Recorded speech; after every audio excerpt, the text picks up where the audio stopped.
My name is Ethan Miller, and for most of my life, I believed that if you worked hard, stayed honest, and delivered results, people would notice. They'd reward your effort, recognize your value, and treat you with respect.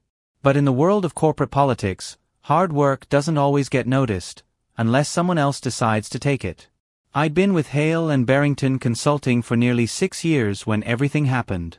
It was one of those sleek, glass tower firms downtown, the kind of place where the hallways smelled of ambition and the conference rooms were always too cold, as though even the temperature was competing to keep you sharp.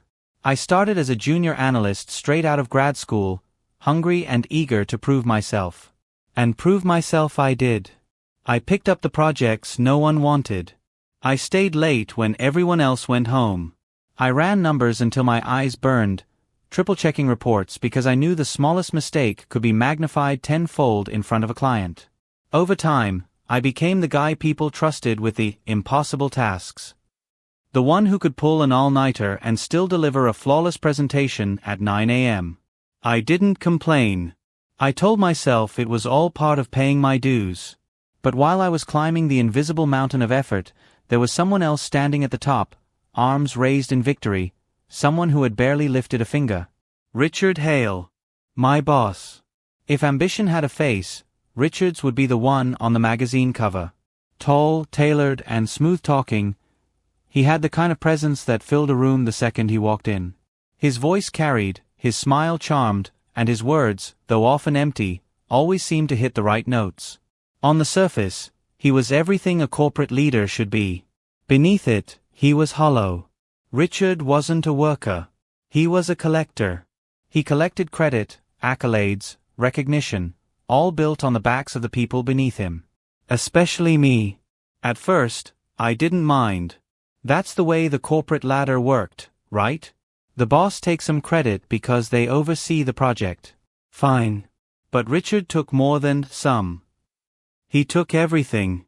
I would pour hours into analysis, research, and design, and Richard would skim my reports 5 minutes before a meeting, walk in, and speak as though the ideas had sprung fully formed from his mind. The clients loved him. The executives applauded him. And I sat there, nodding, invisible. Still, I told myself, patience, Ethan. Your time will come. The right people will notice eventually. That patience carried me for years. And then came the project. It wasn't just another project, it was the project. The kind that could make or break reputations. The company had landed a high-stakes client, a Fortune 500 firm looking to restructure their entire supply chain. Millions of dollars on the line. If done right, it could cement Hale and Barrington as a leader in the field. And internally, it could launch careers. Richard handed it to me with that casual wave of his hand, as though he were giving me a spare pen. Ethan, why don't you run with this one? Pull together something comprehensive. I'll, polish it up before we present. Polish it up. That was Richard's code for, I'll take it from here once you've killed yourself over it. But I didn't argue. Because deep down, I wanted this. No, I needed this. If I could deliver something spectacular, maybe, just maybe, it would be undeniable that the work was mine. So I threw myself into it with everything I had. Days blurred into nights. My apartment became a mess of takeout containers and half-drunk cups of coffee. I studied every angle of the client's operations, mapping inefficiencies, designing models, simulating outcomes. My laptop became an extension of my hands. I remember nights where the city outside my window was alive with neon and nightlife, while I sat in silence, only the hum of my desk lamp for company. By the end, I wasn't just proud of what I'd created. I was in awe. The strategy wasn't just sound. It was innovative. It was bold without being reckless. It balanced cost efficiency with long-term growth in a way that, frankly, I hadn't seen before in our industry. This wasn't just a good project. It was career-defining. When the day of the board presentation arrived, I was exhausted, running on caffeine and adrenaline, but ready. I had rehearsed every slide, every statistic, every potential question. My heart pounded as I walked into the conference room. Long mahogany table, rows of chairs filled with board members and executives, the client's senior team sitting at the far end. This was it. My moment. Richard walked in 5 minutes late, as usual, exuding confidence like it was cologne. He gave me a wink, the kind that said, "Relax, I'll handle this." And then, without so much as a glance at me, he walked to the front of the room, connected his laptop, and began. "Ladies and gentlemen," he said smoothly, "I've been working tirelessly on a new approach for your operations. Allow me to walk you through what I've developed." I froze. My stomach twisted as slide after slide appeared on the screen. My slides. My models. My ideas. And there was Richard, presenting them as though he'd birthed them from his brilliant mind during his morning jog. He didn't stumble once. He had a gift for showmanship, I'll give him that. He told stories around the data, painted pictures of transformation, made the strategy sound like a revelation. The board members leaned forward, captivated. The client executives nodded in approval. Applause built after key points, growing louder as he spoke. And me? I sat there, invisible again, watching my blood, sweat, and sleepless nights paraded around like trophies that belonged to someone else. There's a particular kind of pain that comes with betrayal. It's not sharp, like a knife, it's heavy, like a stone pressing into your chest, stealing your breath. I could feel that stone as I forced myself to stay composed. To not jump up and scream, that's my work. You're lying. Because in that moment, I realized something. No one would believe me. Richard had spent years cultivating his image as the genius, the golden leader. I was just the quiet guy in the background. If I spoke up then, it would sound like bitterness, like jealousy. I'd be dismissed, maybe even punished. So I sat there, clapping when everyone else clapped, smiling when the board smiled. Inside, though, something shifted. The applause washed over Richard like he was a king being crowned.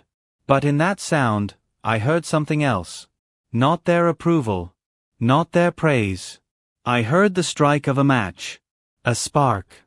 The beginning of a fire that would burn everything Richard thought he had built. Because while Richard was busy stealing credit, he had forgotten one thing. The quiet guy in the background is often the one paying the most attention. And I had paid attention to everything. The applause from that boardroom echoed in my ears long after the meeting ended. People were still shaking Richard's hand as if he'd invented fire. Board members congratulated him, clients praised his vision, and co-workers whispered in admiration as though he had single-handedly shifted the future of supply chain strategy. And me? I walked out quietly, my face neutral, my voice silent. I went back to my desk, opened my laptop, and stared at the spreadsheets I had lived inside for weeks. My fingerprints were all over that project. Every number, every model, every word of the executive summary carried pieces of me. But no one saw that. They only saw Richard, the man who presented it. The old me, the version of Ethan who still believed hard work always won, would have sulked. Maybe even confronted Richard, begging him to give me credit. But that Ethan was gone. Something new was stirring in me. Not rage. Not desperation. Something colder. Calculation. That night, long after most of the office lights went dark, I stayed. My desk lamp cast a lonely glow as I opened folder after folder. Every draft, every analysis, every late-night update. I compiled them all. Spreadsheets with timestamps. Emails I had sent Richard updating progress. Notes in my project management app showing dates and times. I built a fortress of evidence. Not just to prove that I had done the work, but to map the timeline, down to the minute, that made it undeniable. At the top of the folder, I saved a document titled, Original Files, Miller Project. And then, just as calmly as if I were clocking out, I saved a copy on an encrypted flash drive and tucked it into my bag. I knew better than to throw accusations without preparation. Richard had influence, charm, and connections. If I went after him empty-handed, he'd spin the narrative faster than I could blink. But if I bided my time, if I gathered everything, if I waited for the exact moment, he wouldn't be able to wiggle out. The days that followed were almost unbearable. Richard basked in the spotlight. Emails went out from the CEO praising Richard's visionary leadership. The client signed off on the first phase of implementation. And in meetings, Richard dropped little lines like, "Well, as you all know, I built this strategy to..." Built it. Every time I heard those words, it was like another stone pressing into my chest. But I smiled. I nodded. I congratulated him with the others.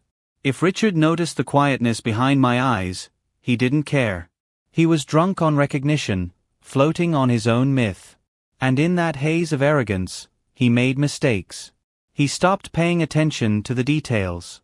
He left follow-up work to me, barely skimming what I produced. He grew careless, assuming the halo over his head was permanent. And that's when I began planting seeds. The office was a battlefield most people didn't even realize they were standing on. Every employee was a pawn or a knight, some with more power than others. Richard thought he had control of the board, but what he didn't see was the way pawns could move when the timing was right. I started with Clara Nguyen, a fellow analyst. Smart, detail-oriented, but often overlooked. She knew, as well as I did, who had really done the heavy lifting on Richard's masterpiece. One evening, I lingered at her desk. "Clara, remember those late-night model revisions? The ones we triple-checked for error margins?" She looked up, frowning. "Yeah. I still don't understand how Richard even presented them. I never saw him near that data." I gave her a small smile. "Funny, isn't it? How things work around here." I didn't need to say more. People like Clara had sharp memories. And loyalty. Then came Luis Perez, one of the project coordinators. He handled internal communications, meaning he saw the email chains, the drafts, the timestamps. Over lunch, I casually asked, "Hey, Luis, you remember who actually submitted those final reports?" "You or me?" He chuckled. "You, man."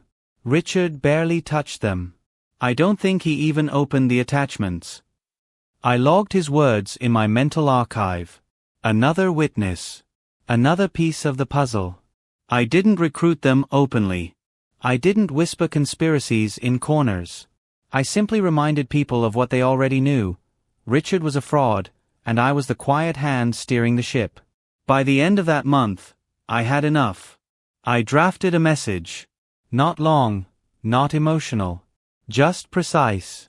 Subject: Original documentation for supply chain project. In the body, I wrote, "Dear Mr. Barrington, I wanted to ensure you had access to the original files, drafts, and supporting data for the supply chain restructuring project. Attached you'll find all versions of the project, including timestamps and detailed notes showing development stages. I believe transparency is important as we move forward with the client's implementation. Best regards, Ethan Miller." No accusations. No finger-pointing. Just facts. Attached was the fortress I had built, dozens of files showing every step of my work. When I hit send, my pulse barely quickened. It wasn't a rash act. It wasn't vengeance flaring up. It was deliberate. A chess move. Then I waited. Weeks passed. Richard strutted around, drunk on his glory. He talked about his project at networking events, in team huddles, even in casual conversations by the coffee machine. But I watched closely. Subtle things were changing. The CEO, once quick to lavish Richard with praise, grew quiet when he entered the room. Executives began calling on me directly in meetings, asking for clarification on data points Richard couldn't explain. Richard laughed it off, saying, "I'll let Ethan handle the technical weeds." But I could see the faint lines of tension on his forehead. One afternoon, Clara leaned over to me after a meeting. "They know," she whispered. "Or at least, they're starting to." I nodded, my expression calm. But inside, the stone that had weighed on my chest since that boardroom humiliation was beginning to crack. The moment of truth came slowly, almost imperceptibly. First, Richard was left off an internal memo highlighting key contributors. My name was there instead. He brushed it off, laughing loudly about how HR always forgets the important people. Then, a client email came addressed directly to me. "Ethan, Thank you for clarifying those figures. Impressive work. Richard's jaw had tightened when he saw it, though he tried to play it cool. And finally, during a senior leadership meeting, the CEO himself asked Richard a pointed question about one of the optimization models. Richard stuttered, stumbled, tried to bluff. Then Mr. Barrington turned his gaze to me. "Ethan, would you care to explain this section?" I did. Calmly. Precisely. Completely. The room was silent afterward, all eyes shifting from me to Richard, who sat pale and tight-lipped. That was the moment I knew the tide had turned. Still, I didn't rush. I didn't gloat. I didn't make a move. Because revenge, I realized, wasn't about striking fast. It was about striking last. Richard was unraveling by himself. The lies he'd told, the credit he'd stolen, it was all catching up to him. And I didn't have to lift a finger anymore. The groundwork was laid. The allies were in place. The evidence was in the CEO's hands. All I had to do was wait for the final domino to fall. And when it did, it wouldn't just be Richard's project crumbling. It would be Richard himself. The morning of the quarterly board review arrived with a sharp chill in the air. Ethan woke before dawn, not because of nerves, but because of clarity. The night before, he had gone through every email, every timeline, every piece of evidence one last time, making sure nothing had been overlooked. Richard had been so drunk on applause, so sure of his place in the hierarchy, that he hadn't noticed the storm gathering quietly behind him. Ethan didn't have to raise his voice or stage some dramatic confrontation. His revenge was built on patience, precision, and silence. When he dressed that morning, he didn't feel like the same man who had stood in that boardroom months earlier watching Richard claim his project. That man had burned inside with rage and humiliation, fists clenched so tightly his nails dug into his palms. This version of Ethan was cold. Steady. Almost detached. Because the outcome had already been decided. All he had to do was show up and let the truth do the work. The boardroom was crowded when he arrived. Executives, analysts, senior managers, all the usual suspects gathered in polished suits and guarded smiles. Richard sat at the head of the table, grinning like a politician, shaking hands, telling jokes. He wore a navy suit sharp enough to cut glass, a tie that screamed authority. He was a man who believed his throne was secure. When his eyes landed on Ethan, there was no flicker of suspicion. Richard waved him over, even clapped him on the shoulder like an old friend. "Big day, huh? Can't wait to show them the next steps," he whispered. Ethan just smiled. The kind of smile that says nothing and everything at once. The meeting began. Richard launched into his presentation, speaking with the easy confidence of someone used to the spotlight. He had rehearsed this routine for months now, retelling the same story of how he had envisioned, planned, and executed the project that saved the company millions. He basked in it. Every nod from a board member, every chuckle at his carefully planted jokes, fed him. But then, halfway through his speech, the CEO raised a hand. "Richard," she said, her voice cool. "Before you continue, I'd like to address something." The room stilled. Richard faltered but recovered quickly, flashing a charming smile. "Of course, Catherine. What's on your mind?"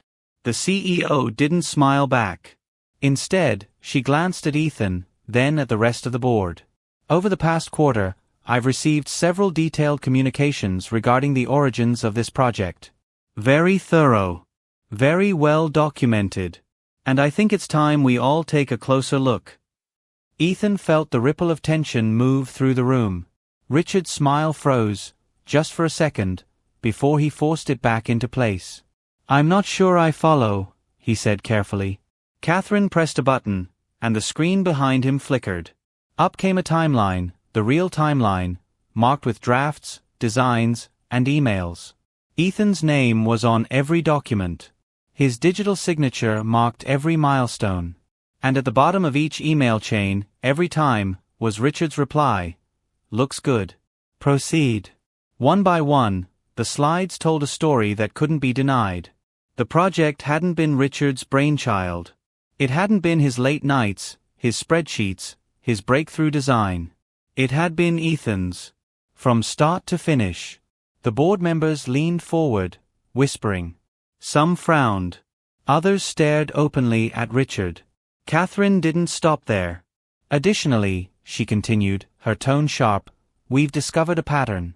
This isn't the first time Richard has presented work that wasn't his own. Several other projects bear striking similarities in their development patterns. A low murmur swept the table. Richard's face drained of color. He stammered, trying to laugh it off. This is absurd. Anyone can cherry-pick emails. I oversaw the work. Of course I gave approvals. That doesn't mean it wasn't my project. But Catherine cut him off with ice in her voice. Do you really want to have this debate in front of the entire board? Because I have 3 more folders we can open. Silence. Ethan didn't move. He didn't gloat. He didn't smirk.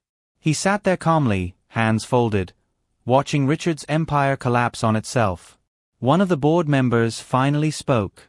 Catherine, I think we've seen enough. If Ethan was the one behind this project, then I want to hear from him directly. Every head turned. Ethan rose slowly, buttoning his jacket. He didn't rush. Didn't stumble over his words. For months he had prepared for this. He explained the project, the methodology, the risks he had calculated, the steps that had led to success.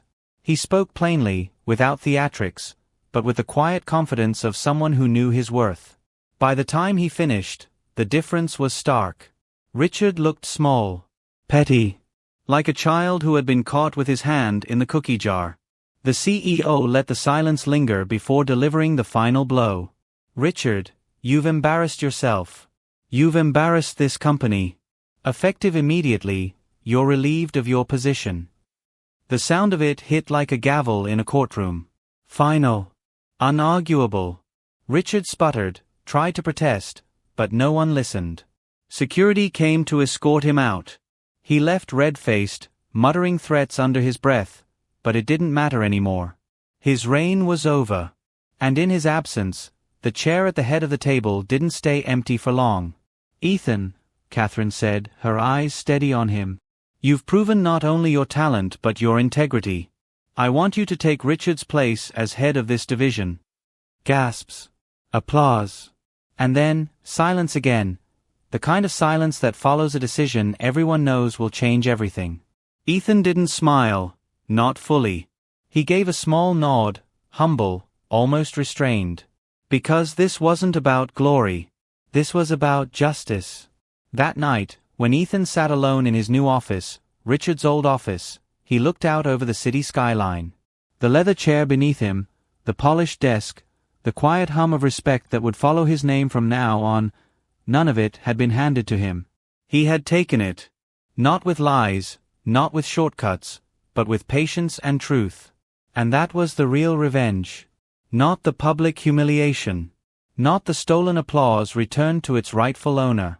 But the fact that Richard would have to live knowing the man he tried to bury had risen higher than he ever dreamed. That Ethan had built something real, something untouchable. Sometimes revenge isn't about shouting. It isn't about fighting fire with fire. It's about patience. It's about letting the liars dig their own graves while you quietly build your foundation. Richard thought he had stolen Ethan's future. But in reality, he had only written the opening act of a story that ended with Ethan in the chair he once claimed. Justice doesn't always arrive with noise. Sometimes, it arrives in silence, in steady steps, until one day you find yourself at the top, looking down at the ruins of those who underestimated you.